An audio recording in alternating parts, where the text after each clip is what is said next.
Instagram. I had a really awesome question come in this morning that I wanted to share with you guys, especially because it kind of piggybacks off what I was talking about yesterday with looking at average macros week over week versus day to day. So here it is.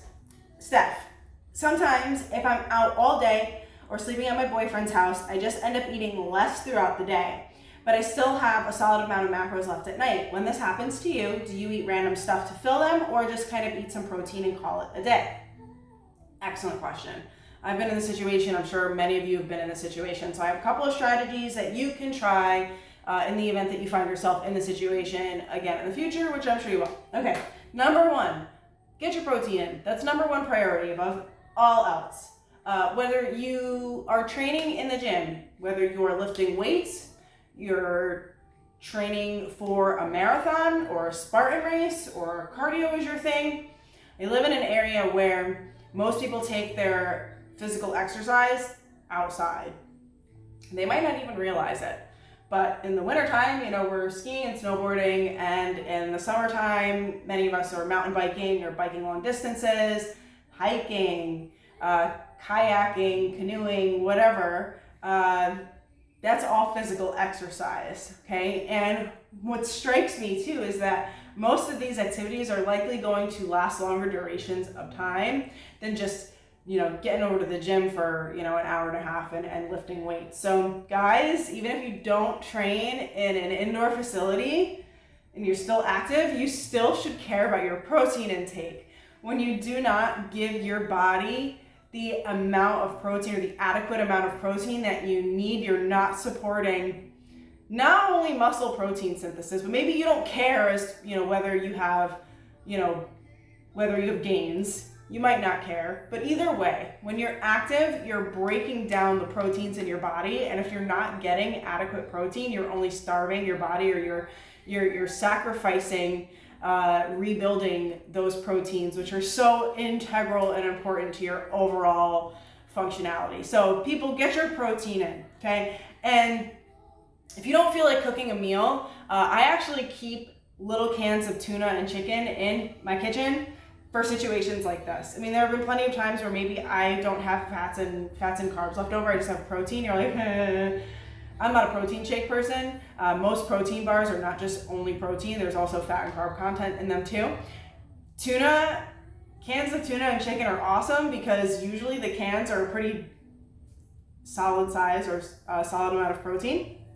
You can season that stuff with salt and pepper, throw it on a bed of lettuce. If you have fat, put some mayo on it, call it a day. Perfect, okay? So that's number one, get your protein in. Two, do you have fats and carbs left over? If that is the case, again, if you don't feel like cooking a meal, I would rather, or my recommendation is, don't just eat random crap to fill in your macros. Try and create a comprehensive meal based off of what you have left. You can put almost anything into a protein shake. You can put your protein powder in it, peanut butter, flaxseed, oatmeal for carbohydrates. I've seen people put ice cream and yogurt in their protein shake. You could do greens such as spinach or kale if you really want to. Fruit. You can really make a nice calorie-dense protein shake if you have the food sources available to you in your house without actually having to fire up your stove. Option number two would be a bowl of cereal. Most people might consider cereal to be a bad food, but it's really not. Most cereals are, perhaps maybe not like the super overly sugary ones, but there's always a time and a place for those, right? But a bowl of cereal oftentimes is fortified with important vitamins and minerals. So if you have some cereal hanging out at your house, you can also be very creative with cereal as well. It doesn't just need to be the cereal itself. You can add other things to it to make it a well-rounded meal. So those are a couple of ideas that you can do. If it's late at night, you don't really want to cook anything, or maybe you don't, have food and you just have kind of snack stuff hanging around. Those are some good ideas for you to try in that event. Let's say, this leads me to my next point. Let's say that you have more food sources that satisfy fats than carbs. In this situation, I would look at how many calories you have remaining for carbohydrates and just incorporate them in fats, and vice versa. If you have more carbohydrate sources than you do fats, then take whatever calories you have from fats and stick it in your carbohydrates. That also works well when you're eating out too. Let's say, you have equal amounts of carbs and fats left over, you're out to eat, but everything on the menu is super carbohydrate dense. You have like a crap ton of fat and not really enough carbohydrates to satisfy what's on the menu. Take those calories from your fat and move them into your carbs and call it a day. I wouldn't recommend doing this all of the time, but in a situation where, it's an emergency or you're out at a social event or whatever, you find yourself here, no problem at all, do it. If you don't have food at all, like me, I don't keep snack food in my house because I'll eat it all. Make note of how many fats and carbs you have remaining for that day and spill it over into the next day or spread it out for the remainder of the week. This allows you to not miss out on those calories and remain compliant for the week. You might have been non-compliant for the day, but at least you won't screw it up for the entire week, okay? This is also really helpful, again, if you have a social event coming up and you're nervous that you may not have enough macros or calories left over to help fulfill or at least satisfy whatever that social event is going to require food-wise and alcohol-wise. You can save macros and calories from earlier on in the week for that event.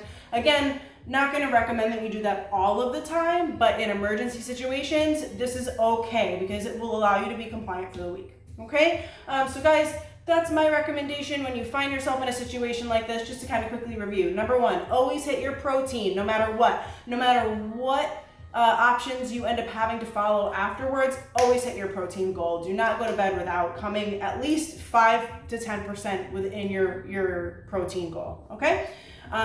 Number two, can you create a comprehensive meal with the amount of fats and carbs that you have remaining as well, in addition to your protein, with whatever you have available to you? Number three, you can swap calories out for fats and carbs and vice versa. And option number four, you can make note of what you have remaining for the day and either use the next day or spread out for the remainder of the week to ensure that you remain compliant for the week.